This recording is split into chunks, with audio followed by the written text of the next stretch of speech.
Unit 5, Common Childhood Disorders. 5.2 Introduction. Childhood is often seen as the most carefree and blissful period of one's life. However, it is a matter of great concern that as many as 1/4 of children worldwide have a diagnosable mental health condition at any given year that causes significant impairment. Dalsgaard et al., 2020.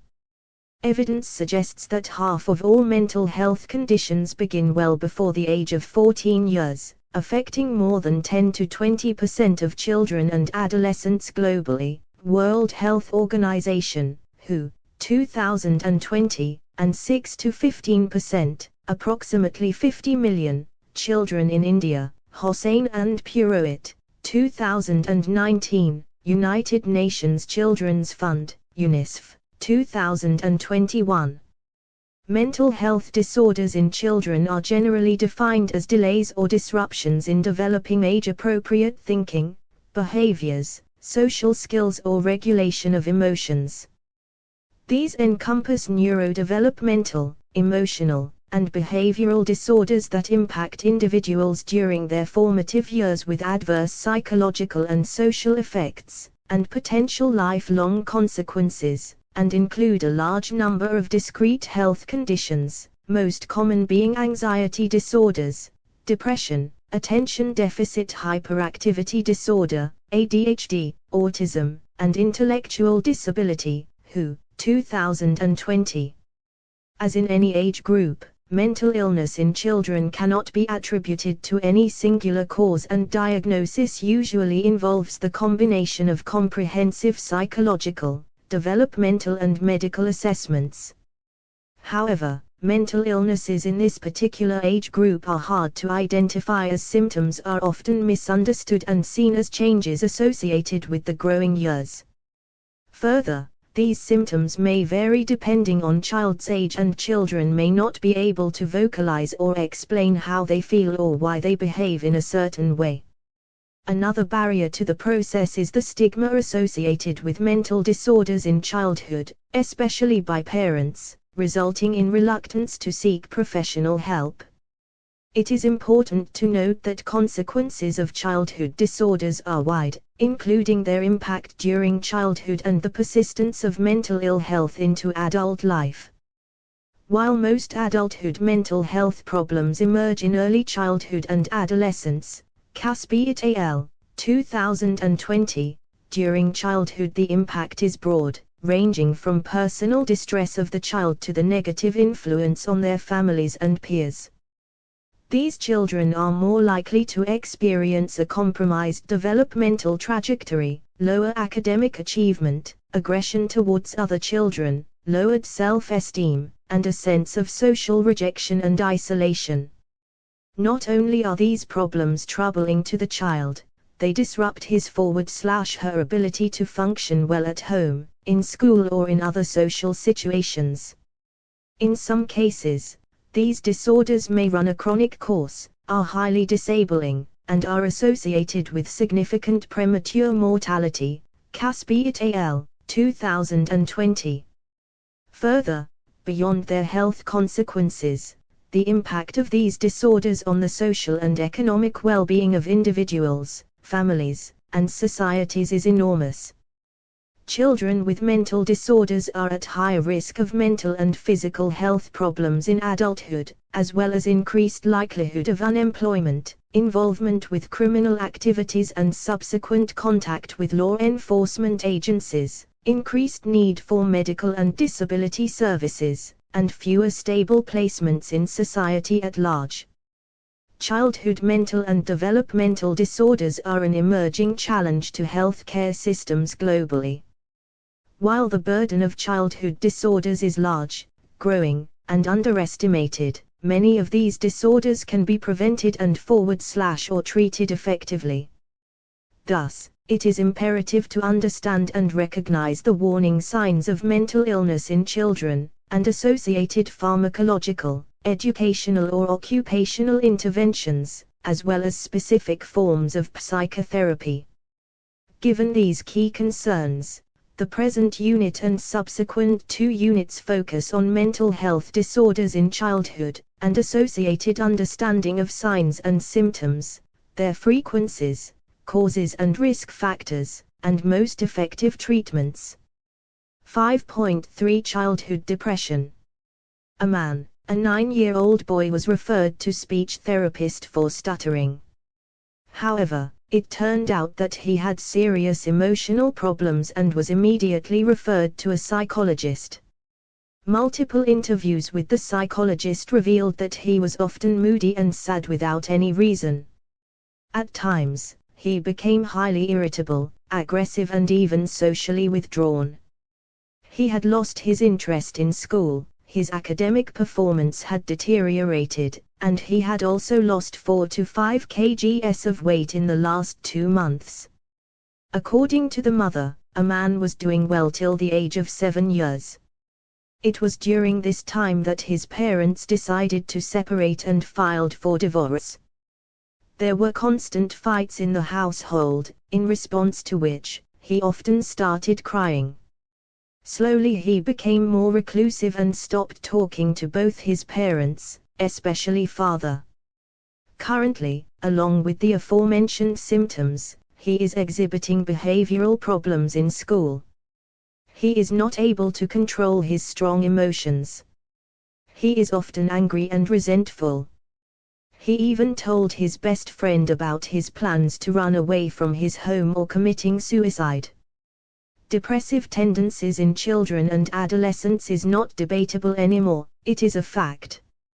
Just like adults, a child can experience various degrees of depression and can be rendered just as disabled and dysfunctional, Kovacs and Gatsonis, 1994, and is prone to high risk of suicide, the second most common cause of death in those aged between 15 and 29 years, WHO, 2020.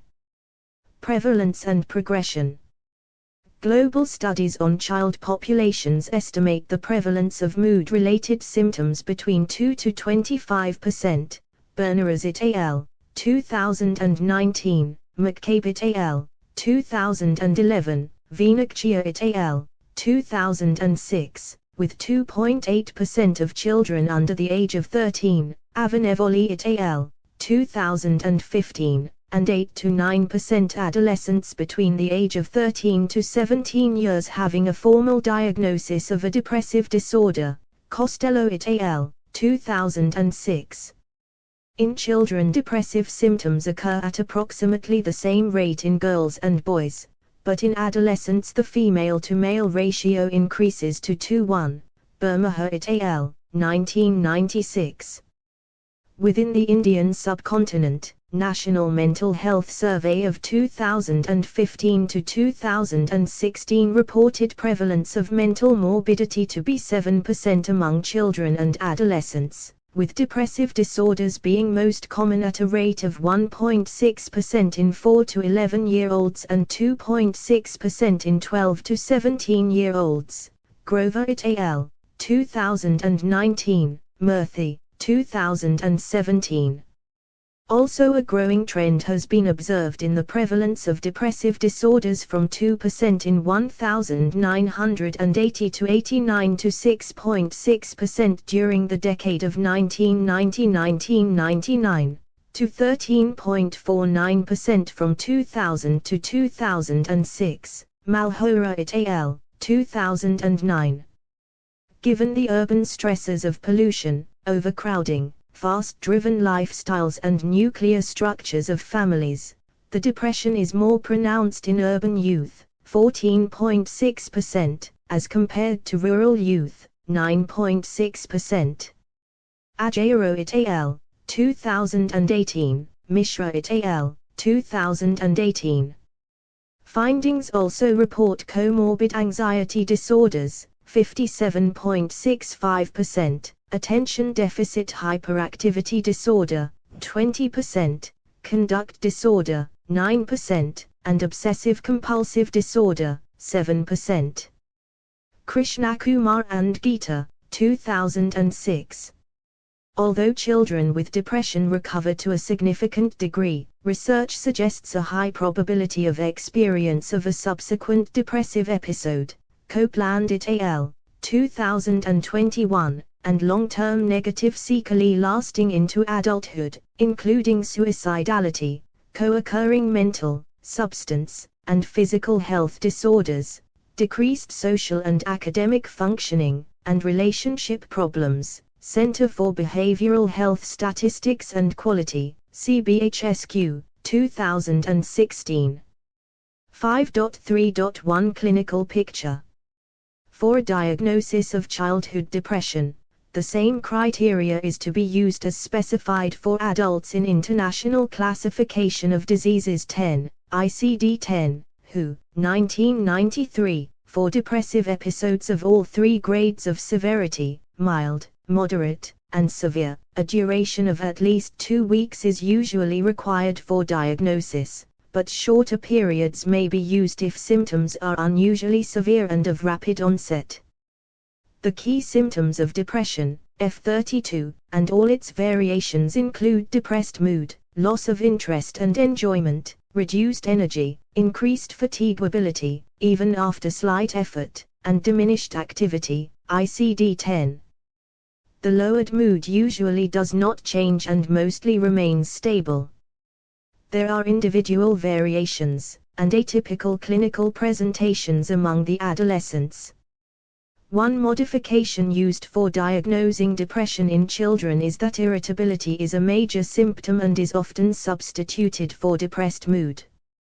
Childhood depression also includes specific behaviors and somatic symptoms, for example, loss of interest or pleasure in normally enjoyed activities, lack of emotional reactivity to normally pleasurable events and situations, withdrawal, crying, avoiding eye contact, physical complaints of pain, poor appetite, weight loss, often defined as 5% or more of body weight in the past month, along with marked agitation and aggressive behavior, and in some cases suicide, ICD-10. Criteria for childhood depression. According to Diagnostic and Statistical Manual of Mental Disorders, 5th edition, DSM-5, depressive disorders all have one common feature, namely the presence of sad, empty or irritable mood, accompanied by somatic and cognitive changes that significantly affect the individual's capacity to function. A new feature in DSM-5 includes the disruptive mood dysregulation disorder, which should not be diagnosed before the age of 6 or after the age of 18. This disorder is characterized by severe recurrent temper outbursts manifested verbally, for example, verbal rages, and forward/or behaviorally, for example, physical aggression toward people or property. These outbursts often occur as the result of frustration and in order to be considered a diagnostic criterion must be inconsistent with the individual's developmental level, occur 3 or more times per week for at least a year in a number of different settings, at home, at school, etc., and be severe in at least one of these. The prevalence of this disorder has been estimated at between 2 to 5%. With male children and teenage boys being more likely to suffer from it than their female counterparts. Source: Diagnostic and Statistical Manual of Mental Disorders, 5th edition, DSM-5. American Psychiatric Association. Key areas and associated symptoms of depression in children and adolescents. Physical. Repeated complaints of not feeling well and physical symptoms like headache, stomachache, fatigue, dizziness, nausea, or upset stomach, with little or no medical reason. Social. Difficulty with relationships. Hostility towards others or always blaming others. Loss of interest in social contact. Prefers being alone. Withdrawal from playing with friends. Emotional and behavioral. Sad or low mood most of the time. Increased irritability, anger outbursts, and temper tantrums. Self-depreciating statements like I am good for nothing, I am ugly, or no one likes me. Feelings of guilty and self-blame. fearful and worried most of the time. Increased sensitivity and vulnerability to criticism. Reckless and impulsive behavior, heightened risk-taking, substance or alcohol abuse. Frequently complains of boredom. Uninitiated crying spells. Talks of or runs away from home. Talks about death or taking his /her life. Easily tired. Loss of interests in previously enjoyed activities. Trouble sleeping. Problems in concentrating, remembering things, or making simple decisions. School. Increased absenteeism. Poor academic performance. Lack of participation in school activities. Problems fitting in at school or peer group. 5.3.2 Etiology/causal factors. Depression at any age has a highly complex etiology of biological, psychological, socio-cultural, and economic factors which contribute to its origin, development, and persistence. Biological. Genetic. Studies on childhood depression support the idea of heritability of depression and mood problems. For instance, there is a 40% increased risk of depression and 7.8% increased risk of suicide attempts in children with clinically diagnosed parents, especially mother, Schourfield et al., 2003. It can be attributed to genetic predisposition to a hyperactive hypothalamic pituitary adrenal (HPA) axis, moderate hyperphenylalaninemia, Dean and Keshavan, 2017, or genetic anomalies in serotonergic transmission, i.e., a reduction in serotonin expression, which in turn is linked to greater vulnerability to depression. Caspi et al., 2010. Structural anomalies associated with childhood depression include reduction in neuron density and size, Berners et al., 2019, and smaller hippocampus, amygdala, and frontal lobes, especially the left side, Whittle et al., 2014. Neurochemical. Serotonin is a neurotransmitter linked to important life functions like regulation of appetite, sleep, temperature, memory, learning, and social behaviors, and is reportedly found in less than required quantities in children with depression, Neek et al., 2014, along with reduction in other neurotransmitters like norepinephrine and dopamine, Berners et al., 2019. Neurofunctional. Like in adults, depression in children has also been linked to increased inflammation and hyperactivity of the HPA axis, increased activity in amygdala, reduced neuroplasticity, and network dysfunction, Dean and Keshavan, 2017. Endocrine. Studies suggest that depression may be linked to endocrine/hormonal alterations, high cortisol levels, Herainvives et al., 2018, and decreased growth hormone production, Dahl et al., 2000. Neurological disorders.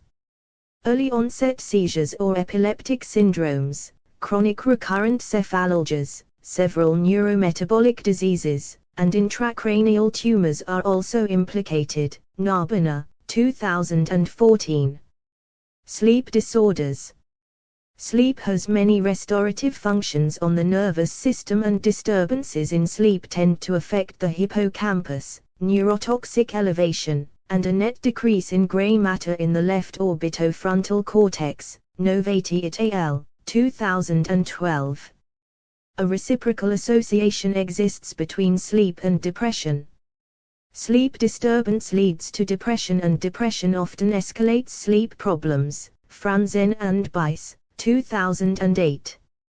Particularly in young children and adolescents, depression has been associated with both trouble falling asleep, onset insomnia, and maintaining longer sleep duration, maintenance insomnia, Accardo et al., 2012, leading to poor academic performance, poor emotional regulation, risk-taking behaviors, and social and emotional adjustment problems, Foley and Wainwraub, 2017. Prenatal factors. Prenatal exposure to stress, undernutrition, and alcohol abuse by mother leads to intense or persistent sensitization of the central nervous system, hyperreactivity and alteration of the neurotransmitter system, leaving children vulnerable to later depression. Psychosocial. Within this category, a host of psychological and social theoretical perspectives have been provided to explain childhood depression. Attachment theories. Attachment refers to the innate propensity of human beings to establish strong and long-lasting affective ties with other people. Bowlby, 1976. Consistency, nurturance, protectiveness, and responsiveness in early interactions with caregivers, especially mother, contribute to the development of healthy relationships with others and the world at large, whereas failure on the part of the caregiver to satisfy the child's need for security, care and comfort may be associated with negative self-concept and sensitivity to loss. Carrot al. 2017, Cummings and Sickety, 1990, and often leads to insecure attachment styles in children where the child anxiously avoids or anxiously resists the caregiver. Ainsworth et al. 1978, and engages in more disorganized, disruptive, aggressive, and dissociative behaviors. Maine, 1996. According to Blatt, 2004, these deficiencies in early life experiences increase the risk of depression in a child through two pathways, i.e., feelings of loneliness and abandonment, anaclitic depression, and feelings of failure and worthlessness, introjective depression. Empirical research has supported the claims of these theorists. For instance, it has been found that even at the age of 3 weeks, babies display various interactive behaviors while interacting with the mothers. These behaviors were absent in more disturbed interactions, which may trigger infant anxiety and later depression.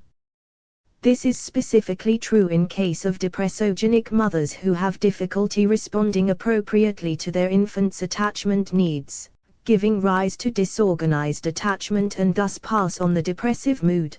Beeley et al. 2017, Bigilo et al. 2018.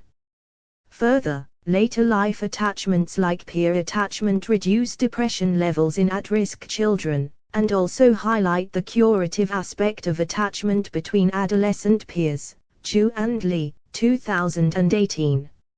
Learning forward/behavioral models. Within this paradigm, depression is conceptualized as a learned phenomenon in which child acquires and maintains depressive tendencies, either thorough observation and imitation of a depressive model, primarily parent, S. Bandura, 1977, or due to reinforcement of behaviors like crying, complaints or expressions of guilt. Lewinson, 1975, Skinner, 1953, an excess of avoidance behaviors and the lack of positive reinforcement through maternal rejection or low parental support, or the loss of efficiency of positive reinforcements. Costello, 1972. Cognitive models. Another important line of research that explains childhood depression is the cognitive behavioral perspective.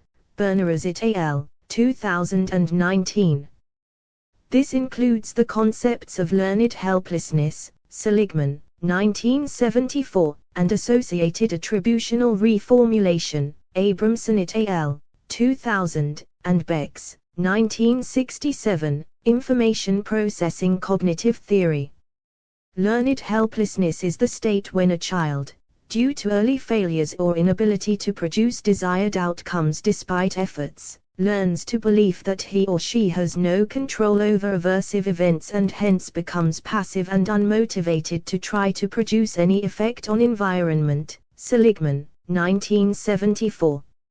Further, in the wake of uncontrollable aversive events, A person tries to make sense of the world by deciding about the cause of the event, attribution, and in this situation a depressed child produces a pessimistic or depressogenic attribution for a negative event as internal, blames self, stable, beliefs that the outcome is permanent, and global, same for all situations. For example, in case of an altercation with a friend, the child will conclude that it happened because I am flawed and nobody wants a friend like me. Gladstone and Caslow, 1995. One of the most significant theories on depression, BAPCH, 1967, postulates that depression is caused by particular stressors that activate a schema that screens and codes the depressed individual's experience in a negative fashion. Ingram, 1984. A schema is a cognitive belief that are acquired early in life and act as a filtering mechanism that helps us make sense of an experience. Depression is marked by depressogenic schemas which are rigid, extreme and counterproductive. For example, if I don't do well in everything, I am a worthless person, and are activated by a stressful event. These dysfunctional schemas fuel our current thinking expressed in three areas, which BAPCH calls the cognitive triad: negative views about oneself, the world and the future. Becker and Alford, 2009, Beckett al., 1983. This cognitive triad is maintained by errors in thinking, biased processing of negative self-relevant information, known as cognitive distortions, and include tendency to think in extremes, all or none thinking, tendency to focus on one small negative detail within a situation while ignoring other elements, selective abstraction, tendency to generalize a single negative consequence to multiple situations, overgeneralization, and indulgence in self-blame, centralization, amongst others. Self-control theory. This theory proposes deficits in the self-control process as responsible for depression.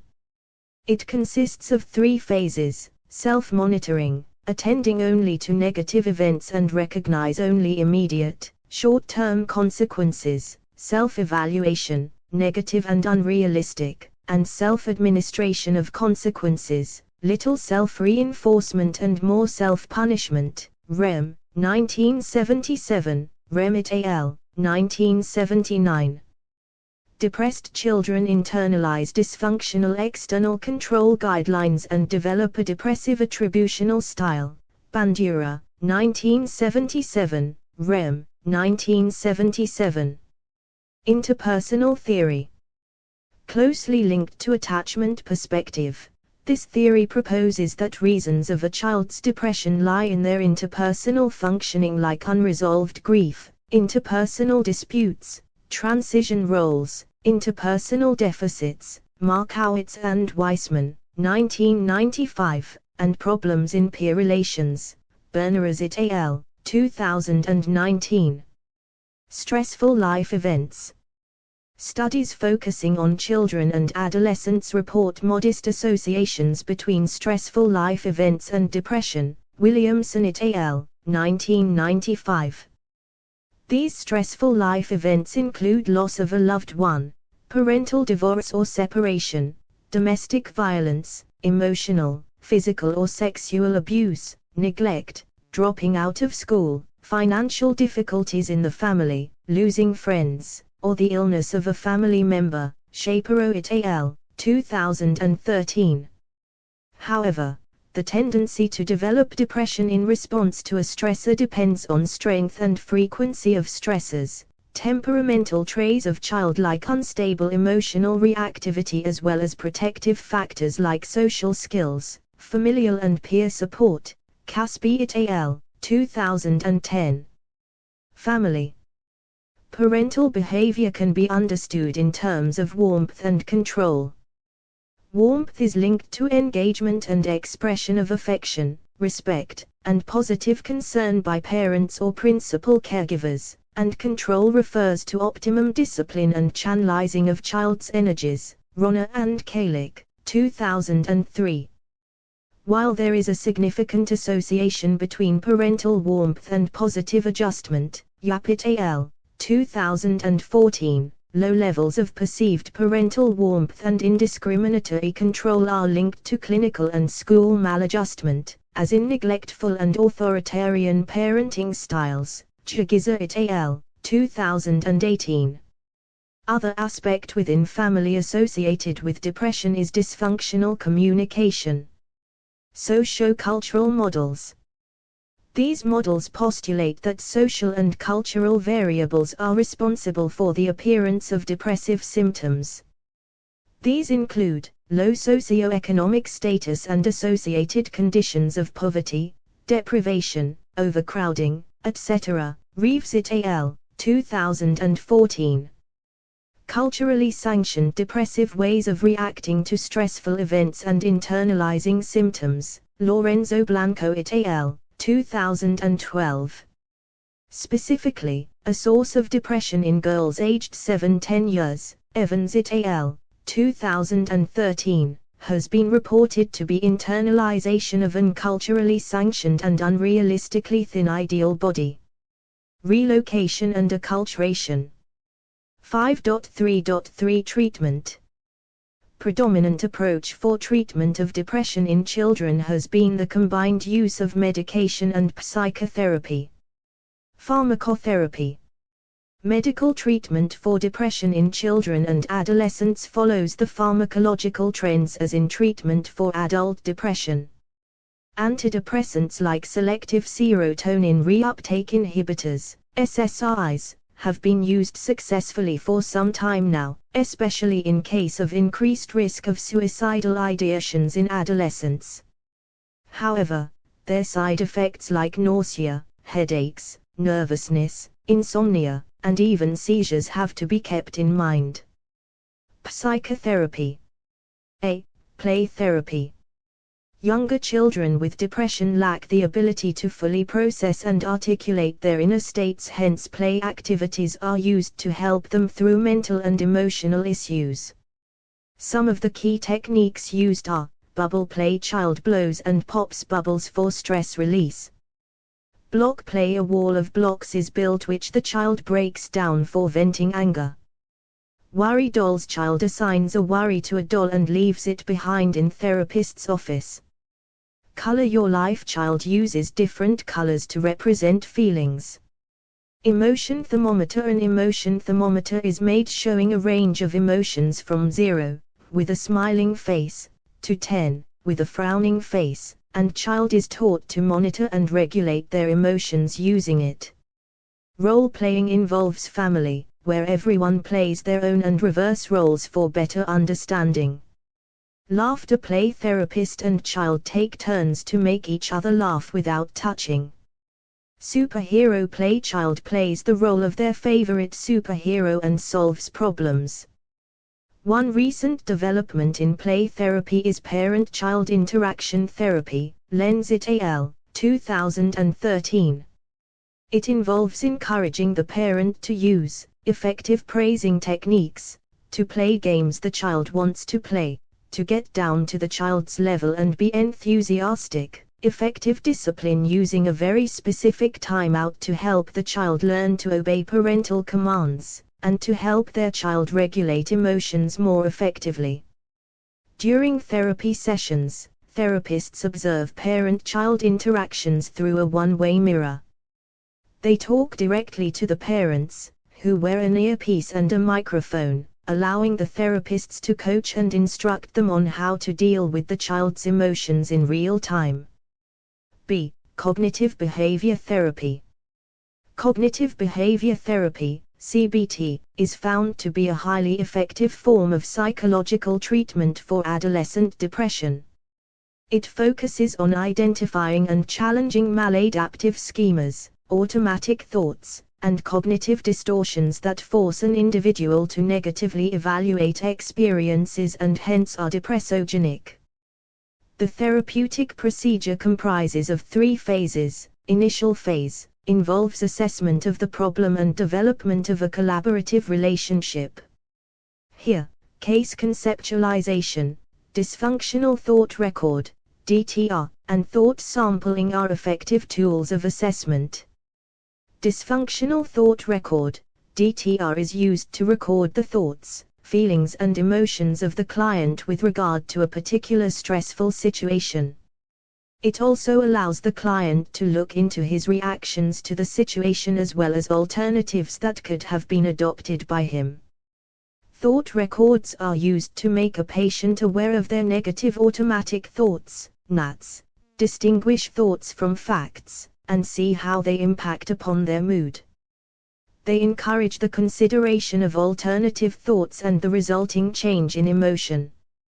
Filling out a DTR involves detailing the situation, mood, the NAT, evidence for this NAT, evidence against this NAT, the development of an alternative rational response, and a re-rating of mood. Thought sampling. Having a tone sound or any other sound at a random interval at home and then recording thoughts is one way to get a sample of cognitive patterns. Clients may record their thoughts in a tape recorder or notebook. Case conceptualization. During case conceptualization, the therapist looks into clients' early childhood experiences that lead to basic beliefs, whether positive or negative, about oneself and one's world, and also act as filters of incoming information known as schemas. Whenever a critical negative event happens in the client's present, it leads to activation of these schemas or assumptions as well as negative automatic thoughts, which are spontaneous and occur without effort or choice.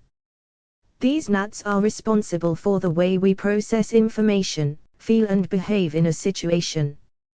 Case conceptualization is used to generate a comprehensive picture of clients' thinking, feeling and behavioral patterns and the underlying causes for it, and helps the therapist to locate the areas to work upon during therapy. A typical case conceptualization diagram is as follows. Middle phase. As therapy progresses, a guided discovery approach is used to help clients learn about their inaccurate thinking, three-question technique being the most common. Other important aspects of the therapeutic process are methods to identify automatic thoughts and the assignment of homework, which is done throughout therapy. A three-question technique, Paidisky, 1994, is used to help clients revise negative thinking by inquiring into their negative beliefs and bringing about more objective thinking. 1. What is the evidence for the belief? 2. How else can you interpret the situation?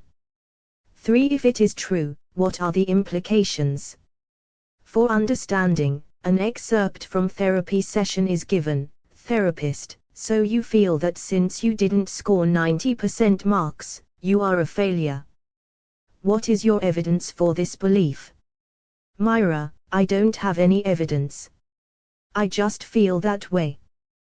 Therapist: you just feel that way, how else could you look at the situation? Myra: I scored better than many of my friends, so I guess it's not that bad. Therapist: if in fact you failed, what would the implications be? Myra: my parents and friends would still love me. There are other things I could try. Termination phase. As clients reach their goals, termination is planned, and clients work on how they will use what they have learned when therapy has stopped. C. Psychoeducation. Parents and family are educated about the child's depression to generate better understanding, acceptance, and participation. D. Family therapy. Family as a unit is involved in therapy with an aim to build a supportive emotional environment devoid of criticism, over-involvement or dysfunctional communication, so that the child learns adaptive coping strategies and effective emotional expression. E. Behavioral techniques. Depression often leads to loss of motivation and reduced participation in routine and pleasurable activities. One of the key focuses of behavior therapy is to increase daily and weekly activity level, which generates a sense of achievement, increases engagement with environment and uplifts mood.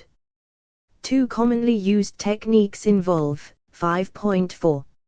Suicide in children. Every year more than 700,000 people die by suicide worldwide, i.e., one person in every 40 seconds chooses to end his or her life, making suicide a leading cause of death. WHO, 2020. Shockingly, a much larger number of people actually make suicide attempts. For every death by suicide there are 25 attempts. Goldsmith et al., 2002, and for every attempt at suicide, there are at least 2 to 3 people who seriously consider suicide. Knock et al., 2008. Suicide is a serious threat to global health care and is closely associated with mental health problems, especially depression. Suicide is an act of self-harm which leads to death. According to American Psychological Association, suicide is death caused by self-directed injurious behavior with an intent to die as a result of the behavior. APA, 2021. Before we go any further, let us understand some terms. Suicidal ideation, thinking about suicide and wanting to take one's own life. It can be passive, where one wishes to die but lacks the intent or plan to commit suicide, or it can take an active form where one not only thinks about it but also makes specific plans and has the intention to carry out suicide. Suicide attempt, a potential self-injurious act which does not lead to death but may result in serious injury. Death by suicide, an act of taking one's own life. Regarding epidemiology of suicide, it has an estimated lifetime prevalence of 9% for the general world population and about 2% within a 12-month period. Knock et al., 2008. Worldwide, nearly 8 lakh suicide cases are registered every year. In populations aged between 10 to 24 years, it is the third leading cause of death. It is the fourth leading cause of death in 15 to 19-year-olds and accounts for 20% of all annual deaths. While suicide attempts are more common in girls, boys, 81% of those who attempt suicide have a greater death by suicide rate with use of firearms, ingestion of pesticide, suffocation, and poisoning being the preferred modes of self-harm. APA, 2021. Suicide is a global phenomenon, but 77% of global suicides occur in low and middle-income countries. WHO, 2020. In India itself, during 2008 to 2018, suicide rates were estimated at 3.4% in those aged less than 14 years and 35.6% in those aged between 15 to 29 years. Male suicide victims were nearly double as compared to female suicide victims. Swain et al., 2021. As per the National Crime Research Bureau, NCRB, the suicide rates in India grew at an 8% rate per year during the period 1997 to 2006, while the population of the country grew at 19% during that time. Specifically, with regard to student population, it has gone up from 5% in 1999-2008 to 7.4% in 2009-2018, with family problems, 32.4%, failure in examination, 2%, love affairs, 4.5%, and illness, 17.1%, being the leading causes of suicides. NCRB, 2019. Stages of suicide. While a number of suicides are seen as spur-of-the-moment impulsive acts, psychologists like Webb, 2019, believe that there is a stage-wise progression involved as follows. Stage 1: falling short of expectations. The causal chain begins with events where one feels falling severely short of standards set by self or others, leading to a sense of failure. Stage 2: attributions of self. These failures are attributed internally, which results in self-blame, self-loathing, and a sense of being different and isolated. Stage 3: high self-awareness. One becomes painfully self-centered and extra self-conscious, which can impair one's ability to take somebody else's point of view or empathize. Often at this stage, social contact is reduced and the person finds it hard to imagine how their loved ones would feel without them alive. To recognize this stage, look for a detached style of writing that revolves around self and is devoid of others' perspective in social media posts, or an assumed philosophy that no one understands you or know how you are feeling. Stage 4: Negative effect.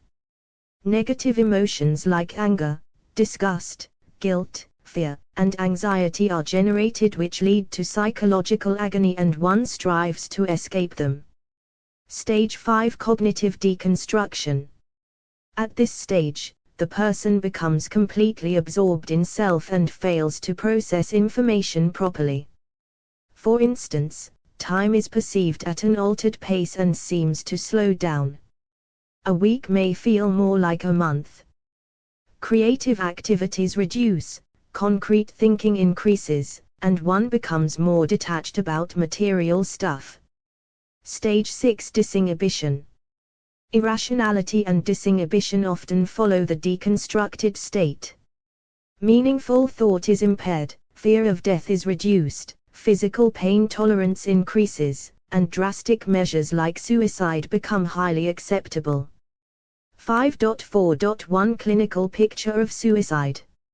A warning sign, including worsening sign, is like a signal to alert you against impending suicide act. It does not mean that the person is definitely going to attempt suicide, but must not be ignored, hence, should be taken seriously. Constant sad mood and feelings of despair, depression is a major risk factor for suicide. Mood swings, being emotionally high one day and deeply discouraged the other. Feeling entrapped or hopeless about future, talks about feeling hopeless, having no reason to live, being a burden to others, feeling trapped, or being in severe emotional pain. Sudden calmness, person suddenly becomes calm after a period of depression or extreme moodiness. Social withdrawal, prefers to be alone and avoids family, friends and social activities. Diminished or loss of interest, loses interest in school, work, hobbies or previously enjoyed activities. Preference for online games or networks, spends hours alone playing online games or other internet activities. Changes in neurovegetative functioning, loss of appetite and / or a steep increase or decrease in sleep, altered bowel bladder movement. Changes in behavior, personality and appearance, attitude or behavior changes like being unnecessarily gregarious, speaking or moving with unusual speed or slowness, disruptive normal routine, less concern about personal appearance, refusal to maintain personal hygiene. Increased risk behavior, engages in potentially dangerous and self-harming behavior like reckless driving, having unsafe sex or increased use of drugs and / or alcohol. Suicide ideation, preoccupation with death and dying, talking about suicide, often searches online for ways to die. Making preparations, puts personal business in order, visits friends and family, saying goodbye to people as if for the last time, giving away personal possessions, posts cryptic messages on social media, getting the means to take own life such as buying or sourcing a rope or gun or stockpiling pills. 5.4.2 Etiology / causal factors. Suicide is a complex act and cannot be attributed to a single causal factor. It is important to recognize the interaction of a host of factors that put a person at risk for suicidal behavior. Some of these risk factors are: 1. Biological factors. Family history of a mental disorder or substance use. Family history of suicide. Neurochemical imbalance including low levels of serotonin and gamma-aminobutyric acid, GABA, and high levels of cortico-releasing hormones, CRH. Depression, other mental disorders, or substance use disorder. long-term pain or a disabling or terminal illness. 2. Individual factors. History of suicide attempts. Disciplinary or legal problems. High-risk behaviors like involvement in gangs, delinquency, etc. Confusion over sexual orientation. 3. Psychological factors. Depressive thoughts. Feeling of hopelessness, helplessness, guilt, and worthlessness. Poor body image and low self-esteem. Learning through exposure, either directly or indirectly, to others' suicidal behavior, especially of role model like a member of family or peer group or a celebrity. 4. Socio-cultural factors. Exposure to family violence, including physical or sexual abuse and neglect. Exposure to bullying. Cultural and religious beliefs, for example, belief that suicide is a noble option to resolve a personal dilemma. Recent exposure to an increased number of local suicides or an increase in media coverage of deaths by suicide. Low socioeconomic status, overcrowding, or violent neighborhoods. Lack of social support or isolation. Being part of vulnerable groups who experience discrimination, such as refugees and migrants, indigenous people, lesbian, gay, bisexual, transgender, intersex, LGBT persons. 5. Situational factors. Experiencing conflict, disaster, violence, abuse, or loss and a sense of isolation. Easy access to lethal self-harm methods, such as firearms or medications. Life crisis like parental divorce, loss of a loved one or separation. Examination stress. Poor academic performance. Based on sources from American Psychological Association, 2020, and National Institute of Mental Health, 2020b, Theories of Suicide. Traditional theories of suicide. One of the earlier attempts to understand suicide was in terms of a response to overwhelming pain or psychosis. Schneidman, 1985, 1993, Social Isolation, Durkheim, 1951, An Effort to Escape an Unpleasant State of Mind, Baumeister, 1990, or as a product of depressive thoughts and hopelessness, Abramson et al., 2000, Beck, 1967. Modern theories of suicide. Modern theorists emphasize the need to understand suicide not on the basis of a single factor but rather on a continuum, within an ideation-token framework. For instance, Joyner, 2005, in his interpersonal theory of suicide proposed that perceptions of low belongingness and high burdensomeness combine to bring about desire for suicide, whereas high capability for suicide facilitates potentially lethal suicide attempts. Similarly, O'Connor's 2011 integrated motivational volitional model suggests that defeat and entrapment are the primary drivers of suicidal ideation, and that acquired capability along with others factors, for example, access to lethal means, planning, impulsivity, explain the propensity to act on suicidal thoughts.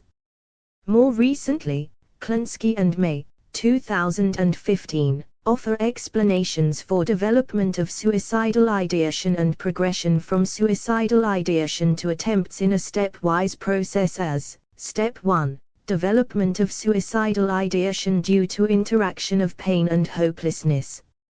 Step 2, strong versus moderate ideation, which depends on level of connectedness one feels with other people, one's job, role, interests, or any personal goal or purpose that keeps one invested in living. If connectedness is there, then despite pain and hopelessness, suicidal ideation will remain moderate. Step 3, progression from ideation to attempts. Once an individual has developed a desire to end his or her life, whether the person will act on that desire and make an attempt will depend on his acquired capability, which further depends on three factors: dispositional, acquired, and practical. Dispositional refers to factors driven largely by genetics, such as pain sensitivity or blood phobia. Acquired refers to the habituation to experiences involving pain, injury, fear, and death leading to low sensitivity and higher capacity. And practical refers to concrete factors that make a suicide attempt easier, like knowledge of and access to lethal means, such as a firearms. 5.4.3 Intervention measures for suicide. Suicide is a serious public health problem. However, suicides are preventable with timely, evidence-based and often easily accessible low-cost interventions. Psychopharmacology. Medicines like antidepressants, antipsychotics and anti-anxiety have proven beneficial for reducing the risk of recurrent suicidal behavior in patients with underlying depression or schizophrenia or associated schizoaffective disorders. Crisis intervention. It aims at reducing the risk of imminent or recurrent suicidal behavior through safety planning, watchful supervision by a caregiver, limiting access to lethal means such as firearms, pills, or poisons, and follow-up through a series of supportive phone calls or personalized visits by a trained mental health professional. There are many organizations that offer support for help in such crisis. Detailed psychotherapy. Psychotherapies like cognitive behavioral therapy, CBT, and dialectical behavior therapy, DBT, have proven helpful in suicidal cases. While CBT works on the underlying depressive thoughts and cognitive distortions, and training in adaptive coping skills, DBT has been shown to reduce suicidal behavior in adolescents, especially with borderline personality disorder, a mental health condition characterized by lack of emotional stability, poor self-image, impulsivity, volatility and relational problems. It aims to teach children and adolescents to live in the moment, develop healthy ways to cope with stress, regulate emotions, and improve their relationships with others. Family therapy and psychoeducation. It is an attempt to educate the loved ones about the condition of the patient and the warning signs, and involve them in therapeutic process by understanding the family dynamics, reducing the express emotions like criticism, over-involvement, and by generating social support for patient. Associated interventions. Substance use disorder treatment, in case of a preceding or increased alcohol or drug use. Lifestyle changes including maintaining daily routine, social involvement, nutritious diet, exercise, and abstinence from substance abuse. 5.5 Oppositional defiant disorder and conduct disorder. Case study. Sandy brings her son Matt, 6 years of age, to the general practitioner. Sandy says that she cannot manage his behavior at home and that the teacher has said that he will not follow instructions in the classroom and is bullying his friends at lunchtime. The GP asks what the boy was like as a baby and toddler. He learns that Matt would cry easily and that it took Sandy a long time to settle him. As a toddler, if Sandy tried to remove something he wanted, Matt would throw tantrums lasting for at least half an hour. As he got older, Matt would often kick his mother and refuse to do what she asked. Now he argues with her every day, even about small things. He fights daily with his 8-year-old sister, Amy, and always blames her when things get damaged. Matt's teacher considers that Matt is able to do his schoolwork but is stubborn and refuses to join in tasks with the other children. He gets out of his seat regularly and walks around the room. He will often flick the other children on the arms and take away their pencils. He has difficulty making friends as he always wants them to play his games and will yell at them if they do not do what he wants. When the GP asks Matt about school and home, Matt tells him that he hasn't done anything wrong and that everyone picks on him and that he gets blamed for everything. It's Matt's view that everyone wants him to behave better and that they should just leave him alone. DSM-5 lists oppositional defiant disorder, ODD, and conduct disorder under disruptive, impulse control and conduct disorders category. They include behaviors that significantly threaten or violate the rights of others and consequently may bring the individual into conflict with society or authority figure. APA 2013. For a diagnosis, these behaviors must show a recurrent and persistent pattern, and should be deviant from the usual age-appropriate behavioral outbursts, mood swings and rebellion associated with childhood and adolescence. While ODD is characterized by hostile, defiant, or disobedient behavior, CD involves serious violations of rights of others and antisocial behaviors such as lying and stealing, which can result in criminal, educational, and familial consequences. APA 2013, WHO 1993. Since both conduct and opposition defiant disorders exhibit qualitative similarities in behavioral deviances and shared antecedent risk factors, they are invariably linked as a single category in prevalence and epidemiological studies. BAPCH and WHO 2015. ICD-10 recognizes ODD as a subtype of CD and DSM-5 puts them in the same category of disruptive, impulse control and conduct disorders. However, researchers do recognize significant distinctions between the two in terms of time of onset, externalization of disruptive behavior, and degree of violation along with gender differences in prevalence. BAPCH and WHO 2015. 5.5.1 Clinical picture. According to ICD-10, conduct disorders, F91, are characterized by a repetitive and persistent pattern of dissocial, aggressive, or defiant conduct or behavior.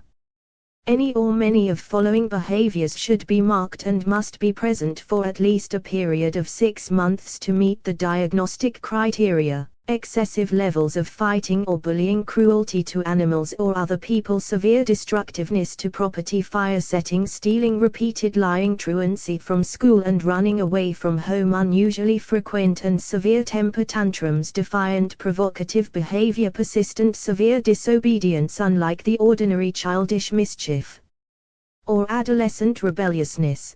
These disorders are more severe, enduring and persistent, violate the appropriate social expectations and do not include the isolated dissocial or criminal acts.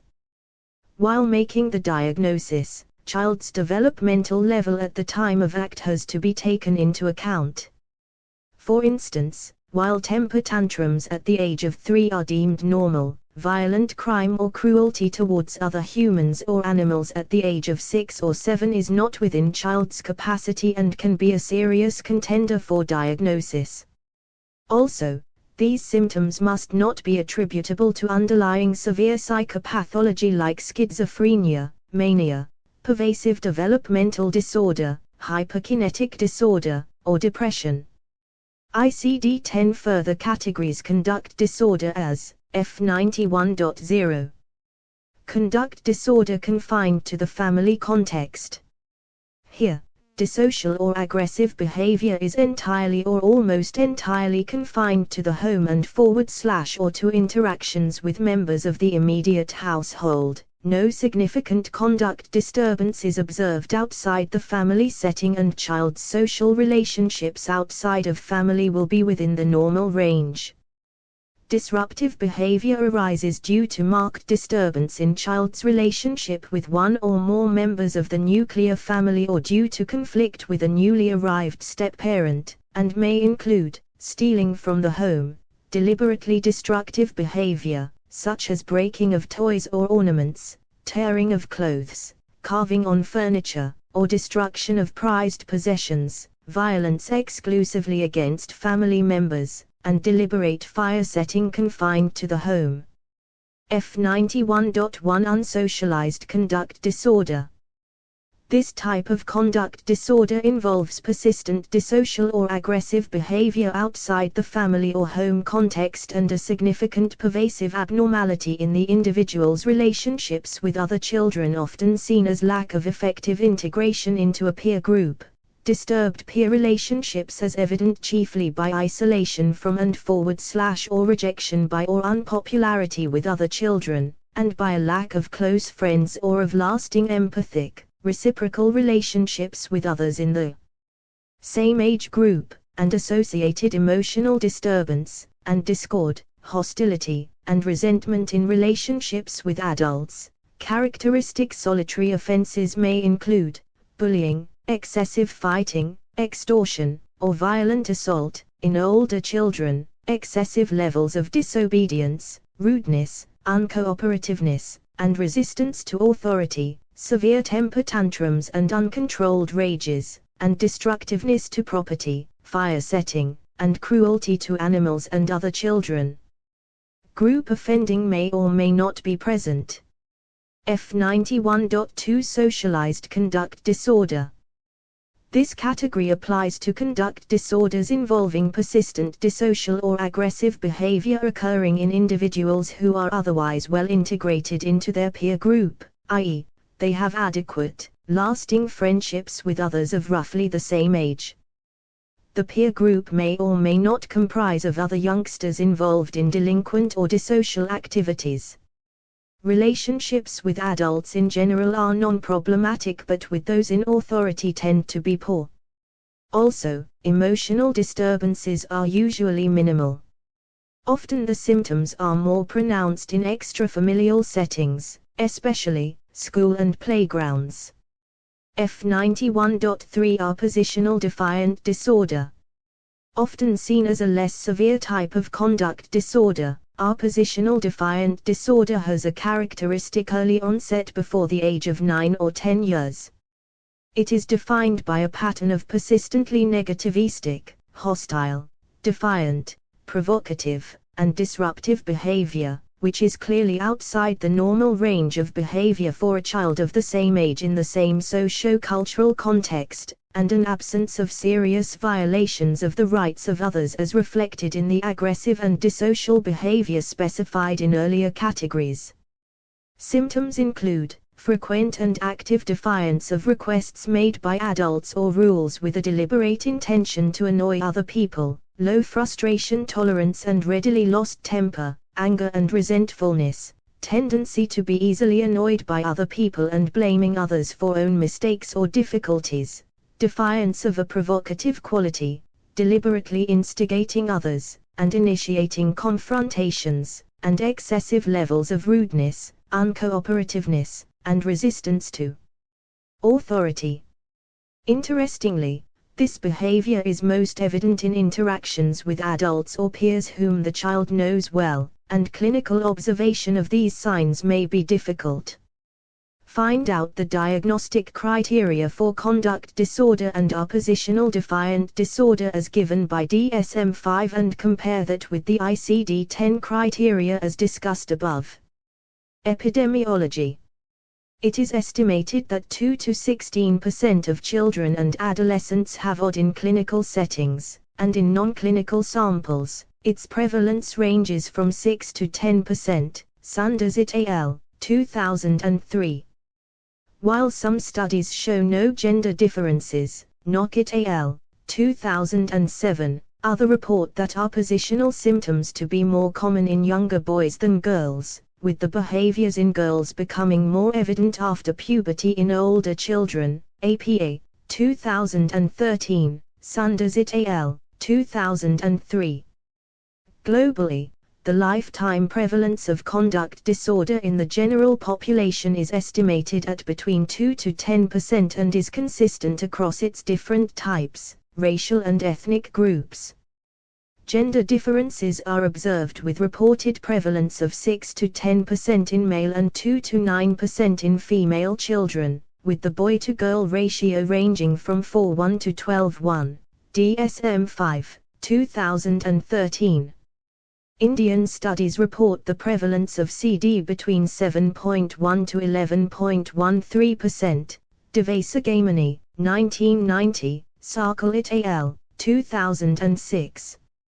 Both oppositional defiant disorder and conduct disorder occur comorbidly with other psychiatric conditions, particularly with ADHD, mood and anxiety disorders. Chen et al., 2013. Developmental progression. From a developmental perspective, neither OD or CD are seen as short-lived, rather as conditions that might provide step-like progression to more serious adult issues. Research shows that in some cases, OD remits after a period of 3 years. Biderman et al., 2008, Bunt et al., 2014, but if untended to, OD may act a developmental precursor to CD in 20 to 40% cases. Sunders et al., 2003, and further conduct disorder, 25 to 40% of cases, may proceed to antisocial personality disorder in adulthood. ICD-10, 1993. This continuity is specially true in case of early onset OD, Sunders et al., 2003, and early onset CD, Fraser and Ray, 2008. 5.5.2 Associated functional impairments and complications. Children with OD and CD are at an increased risk of abuse by parents and authority figures. Their behavioral symptoms are by default provocative and are seen as intentional instead of being an outcome of underlying pathology. While these behavioral exhibits should be seen from an intellectual, if not empathetic manner, there is lot of retaliation from others.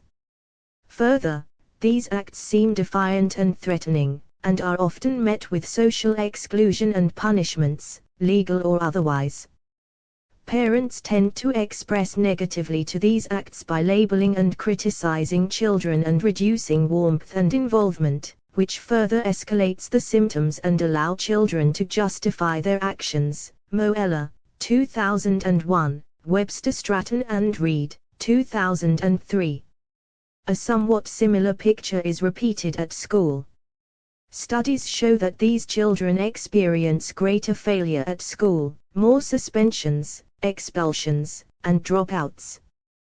Peer relations suffer equally, and with age and without intervention, these impairments become more disruptive, leading to larger social and legal infractions, drug abuse and serious crime. Biderman et al., 2008, Burke et al., 2014, Johnson et al., 2015. 5.5.3 Etiology/causal factors. Oppositional defiant disorder and conduct disorder have a complex etiology and are often a result of interaction of multiple biological and environmental factors, including genetics. OD/CD might have a genetic basis, as studies indicate a moderate degree of heritability for antisocial traits, low frustration tolerance, aggression, impulsivity, insensitivity to punishment, and temperament that includes difficulty in regulating emotions, emotional reactivity and improper attachment styles. Baker et al., 2007. A close inspection of family tree also reveals close family members with psychopathologies like mood and anxiety disorders, and personality disorders. Biological. Structural anomalies like neuropsychological defects or early life insult to certain areas of the brain, and forward/or seizures cause deficits in language, memory, and executive functioning, which further lead to poor judgment, inability to plan and problematic behaviors. Low activity in frontal lobes of the brain and noradrenergic system. Mohan et al., 2021. Neurochemical imbalance like low levels of plasma dopamine beta hydroxylase and 5-hydroxyindole acetic acid, 5-HIAA, and high testosterone levels. Mohan et al., 2021. Developmental delays causing poor social skills, learning disability, below average intellectual capacity, thus contributing to difficulties in learning, academic backwardness, low self-esteem, and the tendency for children to engage in disruptive behaviors. Psychosocial factors. Parents and family. Poor parenting, including lack of supervision, inconsistent or harsh discipline, use of force to get things done, verbal and physical aggression towards children, abuse and or neglect. Home environment marked by presence of step-parent, chaos, lack of structure, marital conflicts between parents, and frequent exposure to domestic violence. Low parental educational attainment and low household income, Center for Disease Control, CDC, 2013. History of mental disorders and or substance abuse, criminality, and disruptive behaviors in caregivers. Self-perpetuating cycle. Given the genetic predisposition and difficult temperament of the child, parents often react in aggressive and authoritarian fashion and cannot engage in healthy parenting, leading to insecure attachment and a sense of rejection in child. It makes a vicious loop that aggravates the symptoms further. School. Large classroom size which lacks attention and feedback from teacher and allows anonymity and low accountability in students. Use of humiliation and corporal punishment as ways of discipline by teachers and school authorities. Rejection by peer group. Lack of supportive staff and counseling services. Early exposure to maltreatment, abuse or bullying at school. Neighborhood. Low socioeconomic status and associated scenarios are important risk factors for development of behavioral problems. Studies report that poorest and most violent neighborhoods as having the highest prevalence rates of odd and CD behaviors. Lober et al., 2000, through overcrowding, scarcity, food insecurity, violence, and lack of access to peer support, CDC, 2013. 5.5.4 Intervention /treatment. Both oppositional defiant disorder and conduct disorder are rooted in early familial and parent-child relational dysfunctions, and are accentuated by parental retaliation. A comprehensive multimodal treatment is required which involves the child, family, especially parents, and larger community resources, while keeping in mind factors like child's age, severity of symptoms, and associated psychopathology. Pharmacotherapy. Although there is no formally approved medication for OD/CD, various medications might be used to target associated behavioral symptoms, thereby reducing the distress and producing immediate relief.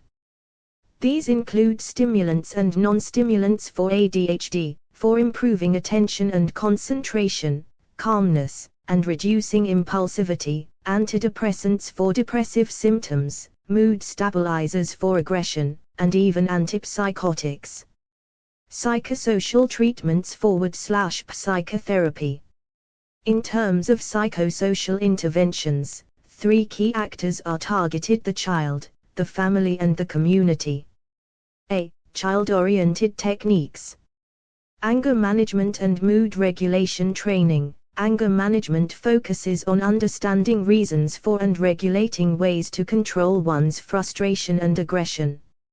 It involves techniques like think before you speak, counting backwards, time out, use of humor, etc. to regulate mood and channelize feelings. Cognitive behavioral therapy. It focuses on identifying inflexible and maladaptive thought patterns and distortions like overgeneralization, all or none thinking, negative abstraction which lead to distrust of and aggression towards others, as well as poor problem solving.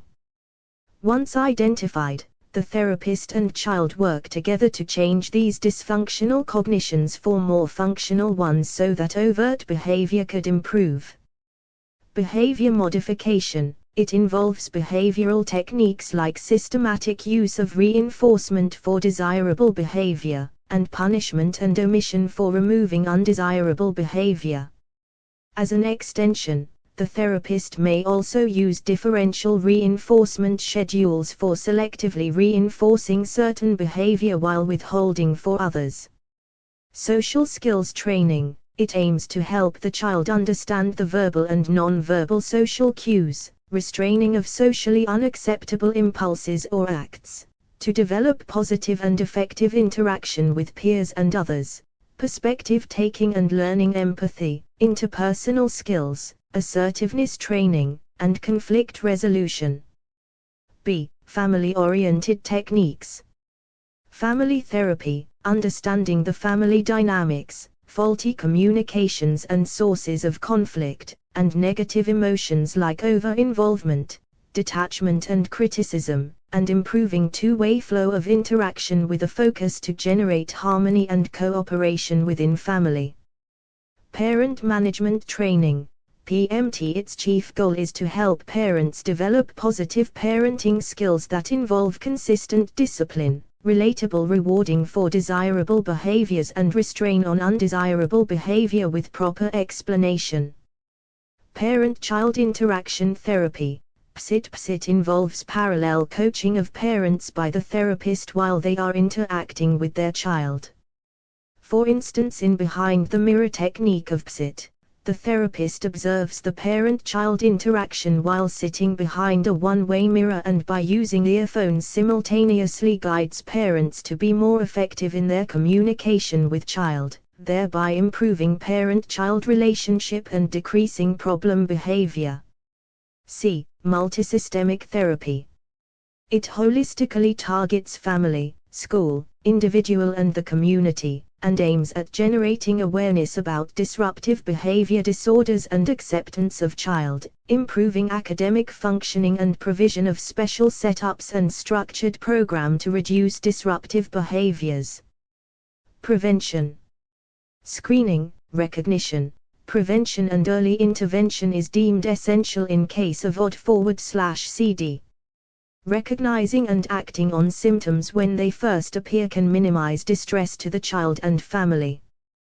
Providing a protective, nurturing and most importantly a balanced and consistent home and neighborhood environment might help reduce symptoms and prevent episodes of defiant behavior. 5.6 Let us sum up. The present unit focused on certain disorders commonly occurring during childhood. In this, you learned about depression and suicide in children. The diagnostic features of these two mental health conditions were described. Further, the etiology and therapeutic intervention measures were also explained. The unit also discussed oppositional defiant disorder and conduct disorder in children and pointed out the difference between the two. You also learned about the causal factors and the therapeutic intervention measures for these disorders.